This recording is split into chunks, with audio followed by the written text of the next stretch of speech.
자, 이제 다섯 번째, 우리가 알고 있는 최최소, 그리고 방부등식, 그리고 위치속도 활용 파트예요. 자, 이렇게 나올 수 있는데, 현재 첫 번째로 우리가 최최소를 구할 때는 어떻게 해야 되는가? 간단합니다. 현재 함수의 식을 반드시 확인하시고요. 첫 번째 우리가 알아야 될 것은 중요 표시는 최최소가 나와주면 함수식을 찾으십시오. 함수식, 그 다음에 그걸 통해서 그래프 그리기. 그리고 그 안에서 제한 범위를 반드시 입력해 주세요. 제한 범위 입력. 그리고 눈으로 보시면 됩니다. 그래서 최대값과 최소값 구하기, 이게 되는 거죠. 최대값과 최소값 구하기. 자, 일반적인 경우는 다 이렇게 풀어주시면 돼요. 그래서 우리가 유형을 한번 생각해 보면 조금 우리 단순하게 생각을 하시면 되는데, 첫 번째는 우리가 만약에 일반적이면 함수식하고 최대최소가 나오면 플러스 제한 범위를 확인해 줘야 한다. 제한 범위 확인. 자, 요 두 가지를 꼭 챙기세요. 만약에 문제에서 최최소가 나왔네, 여기 최대최소 값이 나왔네 라고 한다면 우리는 함수식과 제한 범위를 확인해 주시면 돼요.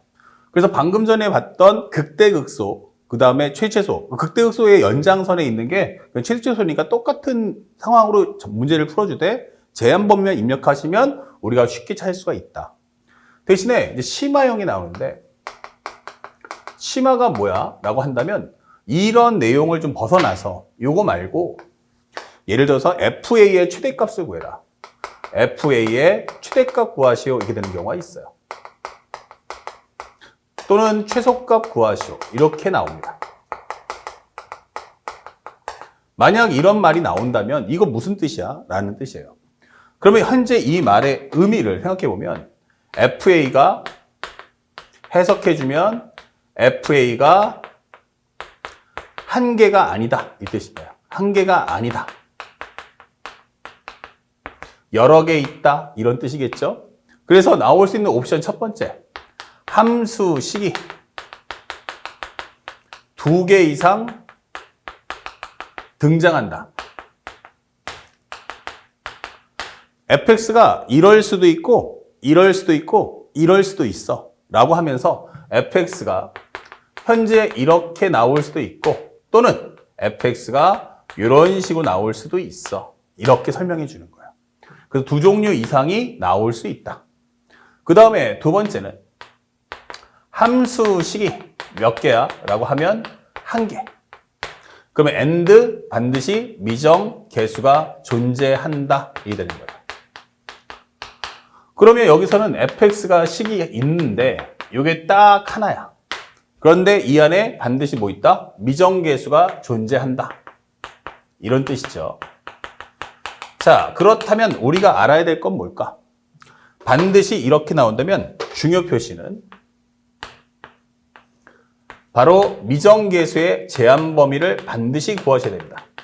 미정계수의 제한 범위 구하기. 이게 되는 거죠. 이게 결국 승패를 좌우한다. 자, 그래서 이런 내용들을 하나하나 우리가 꼭 곱씹으면서 공부해 주시면 다양한 컨셉의 최최소 문제를 풀 수가 있다.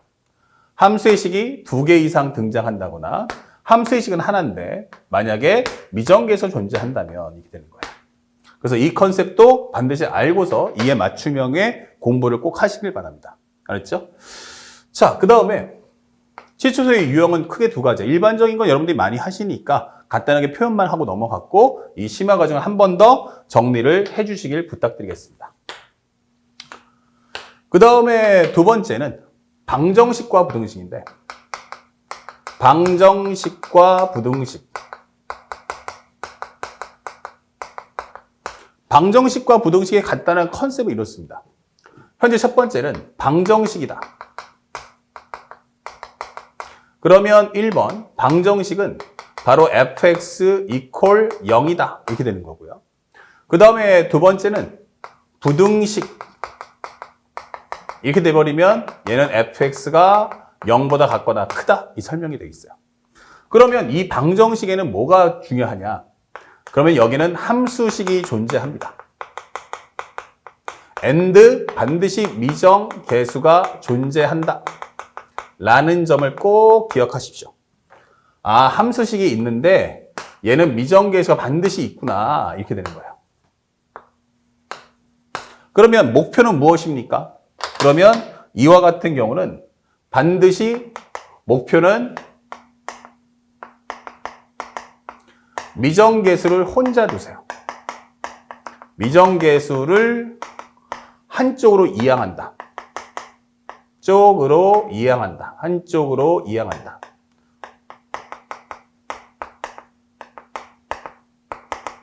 또는 정리하기라고 하죠. 그냥 편하게. 정리하기 이렇게 되는 거예요.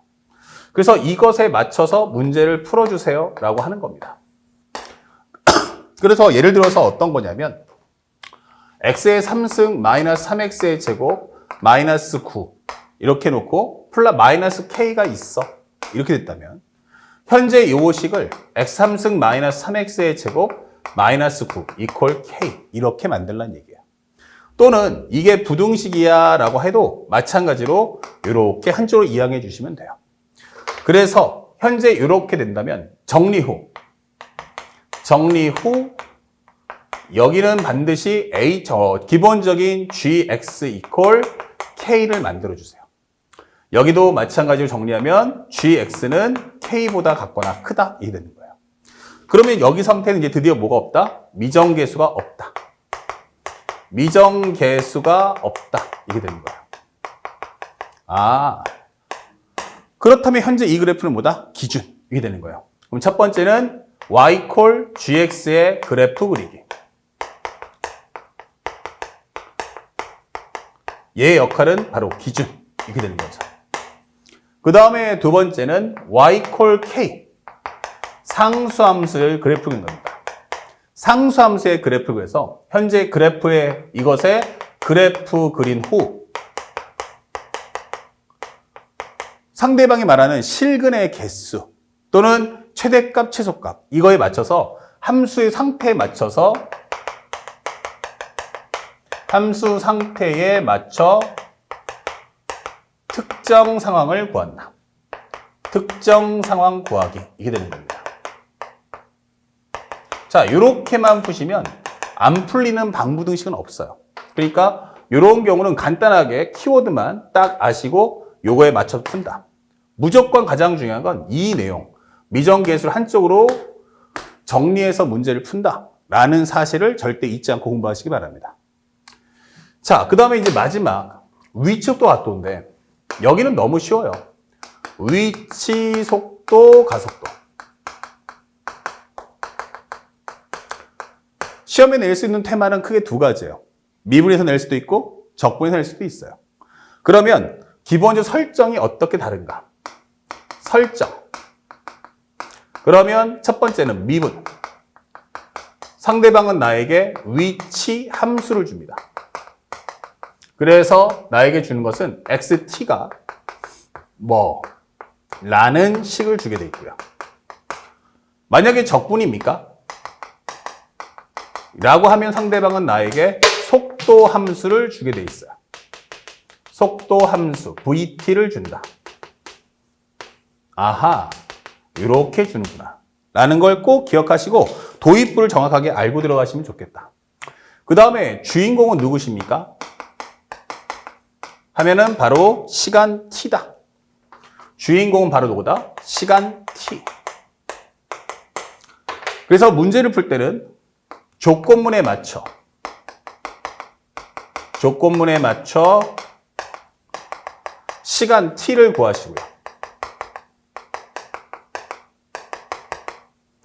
구하는 값에 맞춰서 연산하시면 되겠습니다. 구하는 값에 맞춰서 연산한다. 맞춰 연산하기. 자, 이렇게만 알고 계시면 모든 관련된 위치속도 가속도는 쉽게 풀 수가 있어요. 다만 이제 학생들이 좀 헷갈려 하시는 건 바로 이 1번.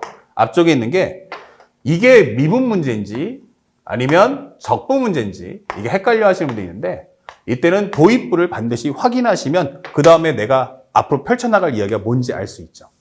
그래서 위치 함수를 미분하면 뭐야? 속도. 속도를 미분하면 뭐야? 가속도. 이 정도의 지식만 갖고 계시면 아주 손쉽게 문제를 풀 수가 있습니다.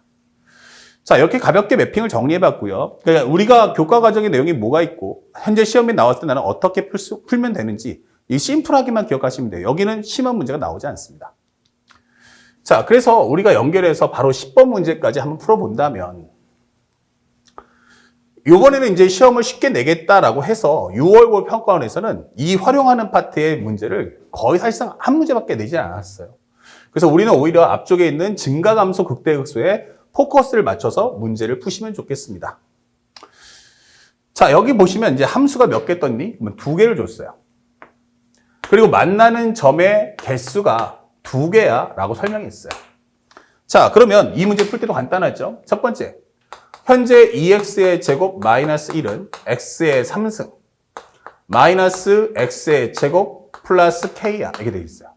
그럼 미정계수가 여기 존재하겠죠. 만난다 하니까 일단 같다라는 식을 만드시고 미정계수를 혼자 두세요. 그럼 마이너스 x 3승 넘기시면 플러스 3x의 제곱 마이너스 1 이퀄 k다 이 되는 거예요. 그러면 y는 마이너스 x 3승 플러스 3x 제곱 마이너스 1의 그래프를 그리고 y는 ky와의 상수함수와의 교점의 개수를 확인해 주시면 됩니다. 그러면 첫 번째 현재 우리가 확인할 수 있는 건 얘를 한번 정리해 보죠. 함수식이 있죠. 그럼 미분을 통해서 마이너스 3x의 제곱 플러스 6x를 통해서 그래프의 개형에 대해서 알아보자 이 되는 거예요. 그럼 마이너스 3x 제곱 플러스 6x 그러면 얘는 위로 볼록이야. 하나는 0, 하나는 2. 여기가 바로 y 프라임. 그럼 양수, 0, 음수, 그 다음에 여기는 음수형, 양수, 양수형, 음수. 여기서 극소, 여기서 극대 이렇게 되는 거죠. 자, 그리고 더불어서 0일 때 값이 얼마일까? 라고 구해보니까 0 넣어주시면 마이너스 1. 그 다음에 x 대신에 2를 넣어주신다면 2를 넣었을 때는 마이너스 8. 그 다음에 여기는 4, 3, 12, 마이너스 1값. 그래서 얼마 나온다? 3이야. 이게 되는 거예요. 그러면 현재 우리가 알고 있는 0하고 2를 그렸는데, 현재 이 그래프는 마이너스 1이라는 값에서, 그렇죠? x가 0일 때 마이너스 1인데 나는 극소야 라고 설명하면서 그래프가 이렇게 되는 거예요. 그럼 현재 여기가 얼마다? 0, 마이너스 1. 여기는 기본적으로 2, 3 이렇게 되는 거죠. 그런데 현재 만나는 점의 개수가 2개래. 근데 내가 그려봤지만 이런 경우는 3개니까 이거 안 되는 거야. 그러면 내가 원하는 2개는 어떨 때야? 라고 한다면 바로 이때와 바로 이때구나 라는 걸 확인할 수 있죠. 그래서 y 콜 3이 나오든지 y 값이니까 y 콜 마이너스 1이 나와야 돼. 이게 되는 거야. 그러면 k가 될 수 있는 건 3과 마이너스 1이지만 여기서 양수값 구해줘 라고 했으니까 k는 얼마다? 3. 이렇게 값을 구해주시면 되는 아주 쉬운 문제였습니다. 명확하게 아시겠죠? 자, 활용하는 파트 간단하게 정리하시고 지금같이 문제를 항상 일관되게 푼다 생각을 확실하게 마침표 찍어주시길 바랍니다. 자, 바로 연결해서 이제 적분의 과정을 나가겠습니다.